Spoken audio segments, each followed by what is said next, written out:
Sziasztok! Sziasztok! Mindenki tapasztalhatta maga körül az élete bármilyen területén, hogy egyrészt elszabadultak az árak, legyen az kenyér vagy építőanyag, és nem is nagyon tudni, hogy mikor érkezik meg. Jó, talán a kenyér igen, de például, hogyha faanyagot rendel, és éppen egy építkezésben vagyunk, pontosan tudom, akkor arra akár hónapokat, sőt most már lassan ilyen évhez közelítő határidők vannak. És az a probléma, illetve hát inkább az a helyzet, hogy ez a mi szakmánkat is ugyanígy érinti. Bizony. Alapanyagok, műanyagok, csipek, egyéb összetevői, a hálózati infrastruktúra egészét kitevő kis részegységeknek, az ugyanúgy hiányos. És ugyanúgy emelkednek ebből adódóan az árak. Igen, fognak, vagy már emelkedtek. Úgyhogy úgy gondoltuk, hogy forgatunk erről egy részt, és semmiképpen nem magyarázkodás, inkább csak magyarázat arra a szituációra, ami már részben kialakult, meg hát még egy része most van kialakulóban. Igen. Piaci körkép ugyanúgy, ahogy ezt csináltuk januárban, ha jól emlékszem, csak most éppen az aktualitást fogjuk feldolgozni. Az aktualitás pedig az, hogy a koronaválság az tulajdonképpen egy elhúzódó hatással is rendelkezik, amíg tavaly tulajdonképpen csak a pánikvásárlások hatására kifogytak az európai raktárak, a gyártók nem tudtak eleget szállítani, mert az igényeknél, az előre látható igényeknél sokkal nagyobb rendelések érkeztek be. Addig idén ez pedig egy ilyen másodlagos hatás, logisztikai problémák voltak évelején, azok talán most már azért vagy javulnak, de az elhúzódó alapanyaghiány és az ebből következő áremelkedések viszont egyértelműen be fognak gyűrűzni, több gyártónál tapasztaljuk, vagy prognosztizáljuk, hogy ez meg fog történni. Csapjunk bele! Csapjunk bele!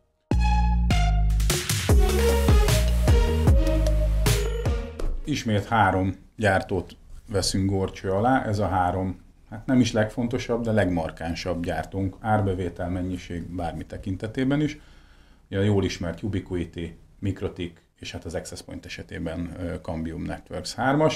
Kezdjük a Ubiquitivel. Így van. Főképp azért, mert ott van a legtöbb kérdőjel. Igen. Ugye a tavaly egész évben végigkövethettük azt, hogy elég nehezen szállítgattak. A rendelések nagyon hosszúak, tehát pontosabban a rendelési átfutási idők, a lead time klasszikus értelemben így szokták hívni, leadjuk a rendelést, és a rendelés leadás és szállítás között történik az az idő, vagy telik el az az idő, amit lead time-mal jelölnek meg. Na most ezek vannak olyan tételek, amik 6 hónap, 8 hónap. Nagyon hosszú idők. És az a baj, a legnagyobb probléma az az, hogy ez, amit mondtam, hogy 6 vagy 8 hónap, ezt tapasztalati úton tudjuk meg, hogy 6 vagy 8 hónap. Semmiféle előrejelzés nincsen a gyártónál, egész egyszerűen mi adogatjuk be a rendeléseket a disztribútori portálon, és nem tudjuk, hogy mikor lesz. Annyi történik, hogy minden második héten kapunk egy listát, amiben benne van, hogy jövő hétre mi az, amit előkészítenek számunkra, ami backlogunkból, tehát az korábban leadott rendelésünkből, és ilyenkor akár novemberi rendelés egy-egy tétele, vagy mondjuk egy-egy tételének a fele, vagy mellé csomagolnak márciusit, áprilisit, júniusit, és akkor így összeáll egy szállítmány, 2 hetente érkezik Ubiquiti, egyébként ez végül is mindenképp egy pozitív hír, 2 hetente itt van egy viszonylag nagy értékű szállítmány, de ezt a vevők sajnos nagyon sokszor csak annyira látják, hogy korábbi rendelésük teljesül, ha valaki vár, hogy készletre kerüljön valami, akkor sajnos legtöbbször nem látja, mert szabad készletre nem kerül, foglalások kitöltik az egész beérkező mennyiséget, és ebből adódóan, aki árut szeretne, az mindenképpen át kell alakítani a beszerzési szokásait. Ubiquitinél ez a legerősebben igaz. Egyfajta ilyen hiánygazdaságban történő beszerzésre, ami úgy történik, hogy igenis beadjuk előre a rendeléseket a gyártó, vagy a forrásokhoz, akár többhöz, és akkor akinél először lesz, azt fogja leszállítani. Itt az a probléma ezzel, hogy ez sokkal bölcsebb lépés, mint csak arra várni, hogy egyszer csak legyen szabad készlet. Mert valószínű, hogy nem lesz. Gyakorlatilag Pepitában ugyanazt várjuk el, vagy hát inkább tanácsoljuk a partnereinknek, mint amit most mi is csinálunk, alkalmazkodunk a megváltozott piaci körülményekhez. Nekünk is előre kell gondolkodni, eddig is előre kellett gondolkodni a rendelések kapcsán, de most sokkal inkább, és egész egyszerűen most már körülbelül arról van szó, hogy a beszerzés az fölhalmozza a backlog, így hívják, hogy backlog, ugye bekerül, ami nem azonnal szállítható tétel. Ez a backlog zsák, ez szépen gömbölyödik kifele, és akkor néha kiengednek belőle árut, és folyamatosan puffereljük föl, és nagyjából azon gondolkodunk, hogy abból a nagy pufferből vajon mennyit fog kiengedni a gyártó. És az fontos, amit a Gergő mondott, hogy a Ubiquiti-nél azért a legnehezebb, annak ellenére, hogy tényleg minden héten jön áru, nem arról van szó, hogy nincs áru, csak nem jön annyi, amennyi kellene, vagy éppen az nem jön, amire várunk, mert hogy semmilyen információt nem közöl majd. Ez mindjárt ki fog derülni, hogy ezért a következő 2 gyártó, akit tárgyalunk, az ilyen szempontból bőbeszédűbb.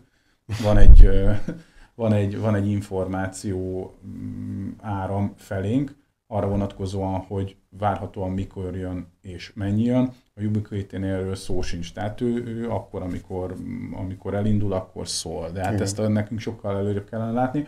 A másik pedig, hogy ami szintén az információ hiányból adódik, hogy az árazással kapcsolatban sem nyilatkozik a Ubiquiti. Ez is majd a másik 2 gyártónál látszik, hogy nem így működik.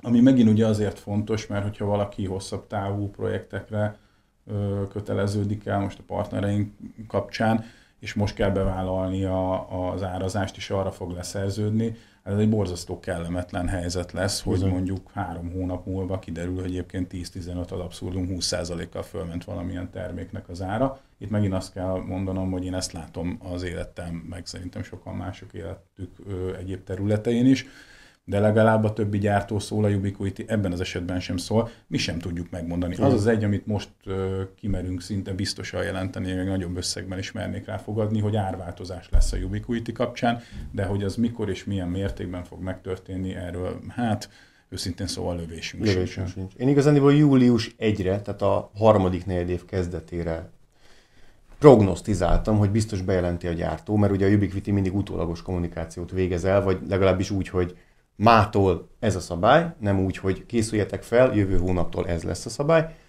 Tehát én azt gondoltam, hogy majd most július elején kiközölnek egy áremelkedést, mert hát szinte mindenhol már végbe ment, a Ubiquiti-nél nem, és egyébként érdekes, hogy szerintem a Ubiquiti a legrosszabb szállítási, nem tudom, állapotban van a többi gyártóhoz képest, és csak a Ubiquiti nem emelt árat. Én azt gondolom, hogy ez a 2 dolog összefügg. Tehát lehet, hogy a Ubiquiti nem akar árat emelni, de bele fog kényszerülni. Az, hogy idáig elhúzta az áremelést, az szerintem azt eredményezi, hogy most ő szállít legkevésbé. Egyébként hozzátenném, hogy az is nagyon fontos tény, hogy attól függetlenül, hogy nincs szabad készletünk, vagy nagyon alacsony a szabad készletünk, meg rossz az elérhetősége a termékeknek, ettől függetlenül a forgalmunk nő, mert ettől függetlenül érkezik áru rengeteg, csak ugye azonnal be vannak foglalva, és a vevők már jó előre foglaltak, és akár hónapokat vártak, hogy legyen árujuk. Sőt, hát több áru érkezik, mint bármikor. Tavaly több áru érkezett, mint tavaly előtt. Hál' Istennek a tavalyi év is ilyen szempontból jól sikerült. Az idei évben több érkezik, mint tavaly érkezett, értelemszerűen meg, mint az előző években. Csak nem arról van szó, hogy a forgalom ne nőne, hanem egész egyszerűen ennél sokkal többet igényelne a piac. Most már ott tartunk, mert hogy ez nem csak hazai, hanem nemzetközi példa, ezzel szembesül az összes disztribútor Európán belül és Európán kívül is, hogy külföldi igények jelennek meg nálunk. Például azt hiszem Németországból volt most egy olyan igény, ami megint csak abban az irányban mutat, hogy máshol sincsen. Tehát ugyanez van bármerre is tekintünk. Hát, sőt, most hallottunk egy olyat, hogy egy ügyfél, egy viszonylag kisebb ügyfél jelentkezett be, hogy több száz Ubiquiti Access Pointot és 50-60 Ubiquiti Switchet venne, és akkor kérdeztük, hogy ezt hogy? És azt mondta, hogy van egy projekt, és aki az építheti, aki tud árut is hozni hozzá. Tehát, hogy olyan szinten fordulnak a szabályok, mert ugye korábban mi abban voltunk itt az utóbbi, nem is tudom, 10 évben, hogy árubőség van. Tehát, hogy mindig, ha kell, akkor van, a gyártó mindig tud szállítani. Most ez fordult, erre fel kell készülni, nem csak nekünk, hanem a partnereinknek is ahhoz, hogy jól jöjjenek ki ebből a helyzetből. Így van. Na, akkor nézzük a Mikrotikket. A Mikrotiknél azért egy fokkal jobb a helyzet. Egyrészt ők ugye árat emeltek már évelején, és pár tételre, de ez csak a logisztikai költségekre hivatkozva, és tényleg azoknál a tételeknél, ahol ez, hát nem is tudom, logisztikailag kellemetlen a szituáció, mert nagy méretű, kísértékű termékek, lásd mondjuk LHG, itt emeltek árat. Most viszont bejelentette a gyártó, hogy egy teljes körű áremelést végre fog hajtani. Nem jelölte meg a dátumot, de előre fölhívtak minket, hogy készüljünk fel arra, hogy egy adott pontban meg fognak emelkedni az árak. Ennek a mértéke 5-10% lesz várhatóan. Amióta én foglalkozok a Mikrotikkel 10-12 éve, nem volt áremelés soha. És most eljött ez a pillanat, ez egy speciális válság, azt kell mondjam. Mindegy, legalább reméljük ebből adódóan a gyártó folytatni tudja majd a szállításait, annak ellenére, hogy drágábban, de hát, hogyha drágulnak az alapanyagok, drágul a műanyag, a házakhoz, a routereknek a házaihoz, drágulnak a fémek, szintén a rekkes routerek házaihoz, és a chip hiányból adódóan pedig más gyártónál kis kiugrás, a TP-Link esetén például meg azt lehet hallani, hogy drágább chipet raknak az adott termékbe, ugyanabba a termékbe. Mert abból van. És ez hoz áremelést. Tehát, hogy egy elég speciális helyzetben vagyunk. Mindegy, Mikrotikra a legfontosabb info, ők legalább a Ubiquitivel ellentétben kommunikálnak rendelési tételenként szállíthatósági dátumot. Tehát ennek ellenére természetesen azért ott is számolni kell azzal, hogy a régi világban megszokott szállítási intervallumok azok nyúlnak. Most volt valami 3 hónapos példa is a Mikrotik. Sőt, több is. Tehát most pont rendeltünk múlt hét végén, és 10. havi, meg 10. hónap végi szállítási dátumokat kaptunk bizonyos tételek esetén, és ez teljesen változó, tehát nincsen egy ilyen egy kategória, mint mondjuk tavaly az LHG-k úgy unblock bajba voltak. Most nem erről van szó, most bizonyos routerek, bizonyos switchek, bizonyos kis SOHO megoldások ugyanúgy kapnak 3, akár 4 hónapos szállítási határidőt, tehát hogy bizonyos tételeknél ott baj van, de legalább lehet számolni vele. Tehát legalább tudunk számolni vele, hogy addig nem lesz. Tehát azért ez egy jobb szituáció. A Mikrotik többet szállít, egyébként jobban is erősödik ebből adódóan. Most azt tudjuk javasolni a vásárlóinknak, hogy a készletünk erejéig, amíg lehet, addig amennyiben tudják, hogy fog nekik kelleni itt az elkövetkezendő pár hétben, hónapban termék, és valami árajánlatot követve akarják majd azt értékesíteni, akkor azt javasoljuk, hogy esetleg most vegyék meg azokat a termékeket, mert ha a Mikrotik bevezeti az áremelést, akkor azt nekünk követni kell. Igen, Mikrotiknél talán egy kicsit jobb, sőt nem talán, hanem jobb az ellátottság, mint a Ubiquiti esetén, jobban tervezhető, ez ugye nekünk is könnyebbség, mert sokkal könnyebben tudunk számolni a különböző rendeléseknek a mennyiségét, azt ügyesebben tudjuk paraméterezni ezáltal, de ennek ellenére ott is nyúlnak a szállítási határidők, és ami fontos, hogy jön az árváltozás, tehát hogy aki akar, az még most vásároljon. Inkább nem belekergetni akarunk senkit egy hirtelen nekünk, aztán teljesen mindegy, hogy hogyan nyúlik szét a forgalmunk, egész egyszerűen csak szólunk inkább előre, mert fontos, hogy informáljuk a partnereket.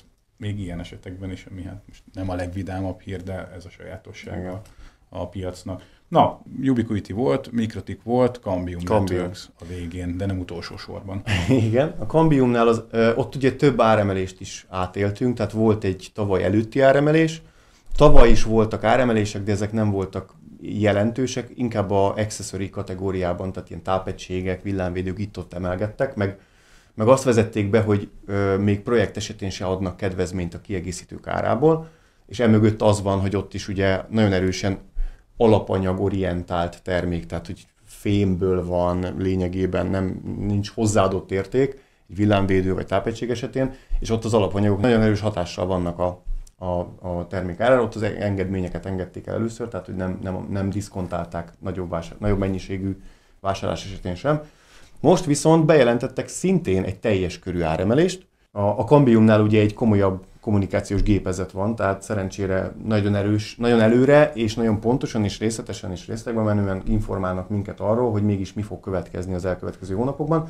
Szeptembertől fog egy áremelés életbe lépni, ami lista árakat érint, ami azt jelenti, hogy bárkinek is bármilyen partneri ára van, ugyanez a százalékos változás ez hatását fogja éreztetni. Itt teljesen változó, itt látható, hogy kikalkulálták, hogy melyik termékre milyen hatással vannak az áremelkedések, de azt tudom elmondani, hogy a PMP szériában körülbelül egy ilyen 5%-os áremelés van bázis oldalon, van, ahol ez csak 3%, kliens oldalon viszont majdnem 10%, tehát 450B vagy 450-es klienseknél ez már magasabb. PTP-k esetén szintén ezt lehet elmondani körülbelül, és akkor van itt még egy dolog, amit itt gyorsan beszélnék, a PTP 670-eseknél van egy 8 hónapos szállítás, amit mostában tapasztalunk. Tehát tavalyi rendeléseket mostanában kezdenek ezt teljesíteni a Cambiumosok, tehát hogyha valaki PTP 670-ezni szeretne, akkor nem lesz egyszerű dolga. A Wi-Fi, ami még nagyon fontos, ott ilyen 5-10, sőt van, ahol 20%-os áremelés van. Az E600-asoknál, meg a kültéri AP-knál megy ez végbe majd. A komplett új CN-Wave, tehát a 60 GHz-es multipontot is megemelik egy ilyen 5-8%-kal. EPMP-n szintén ugyanez megy végbe, van ahol 10%, főleg klienseknél ott egy erős áremelés megy végbe. Itt is javasoljuk, hogy amíg a készletünk engedi, addig az, aki mondjuk EPMP kliensnél 10%-ot akar spórolni, valamelyik akció tud ennyit, akkor azt érdemes inkább bekötni és elvinni mi hamarabb, mert itt láthatóan szeptembertől változnak a dolgok. Hát meg, hogy egyáltalán legyen. Tehát itt az ár az egyik aspektus ennek a dolognak, de mint már itt beszéltünk, minden gyártó esetén a szállíthatóság a másik. Tehát hiába van jó, vagy éppen rossz áron, bármilyen áron, ha nincs, akkor nincsen. Ha le kell telepíteni, ha be kell fejezni a projektet, akkor valahonnan szerezni kell. Igen, és Cambiumnál még egy fontos kommunikáció megtörtént a múlt héten körülbelül. Nagyjából minden standard szállítási időt, lead time-ot megduplázott a gyártó, és ez csak a standard lead time, ugye ettől sok esetben eltérnek, rákésnek még 2 hetet, 3 hetet a standard időkre mostanában, akár többet is, lásd PTP 670, de az már eleve beszédes, hogy mindent megdupláztak. Tehát, hogy az látható, hogy az elérhetőség azért a Cambiumnak a nem is tudom, dicsőségét is tépázza folyamatosan. Most itt azért ilyen 45-ről 90 napok. Igen, 30-ról 60-ra, 45-ről 90 napra a standard lead time-ok azok nőnek. És akkor erre még tudnak rácsúszni akár hónapokat. Szóval látható, hogy minden szereplőre hatással van az, ami egyébként az egész világgazdaságot érinti, az autógyártástól a, nem is tudom, gombostűgyártásig szinte mindenhol érezteti hatását ez a fajta dolog.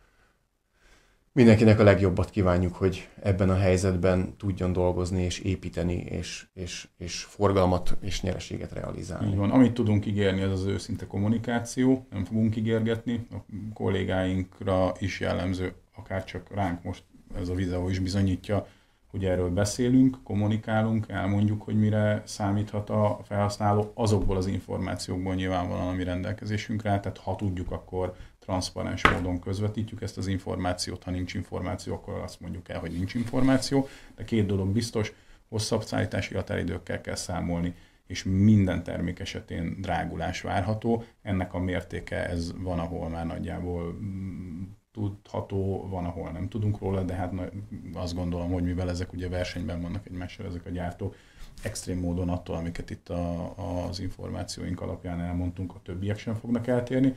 Még egy fontos dolog, hogy most 3 gyártót tárgyaltunk ki, de ez természetesen mindenhol máshol is érvényes.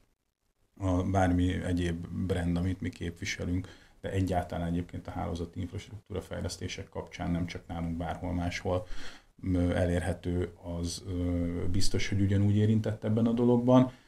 És ez volt az első ilyen videónk, de ugye mi nem csak vezeték nélküli, hanem passzív hálózati elemekkel is foglalkozunk. Az ezt követő videóban a jövő héten Paulik Olivér lesz a vendégünk itt a stúdióban, és mesélni fog arról, hogy a kábelek, csatlakozók, regszekrények és különböző passzív kiegészítő komponensek esetén milyen egyébként ehhez hasonló, de néha ennél még nyakhatekertebb és extrémebb szituáció alakult ki, és hát nyilván ott is érvényes lesz majd az, hogy előre kell gondolkodni.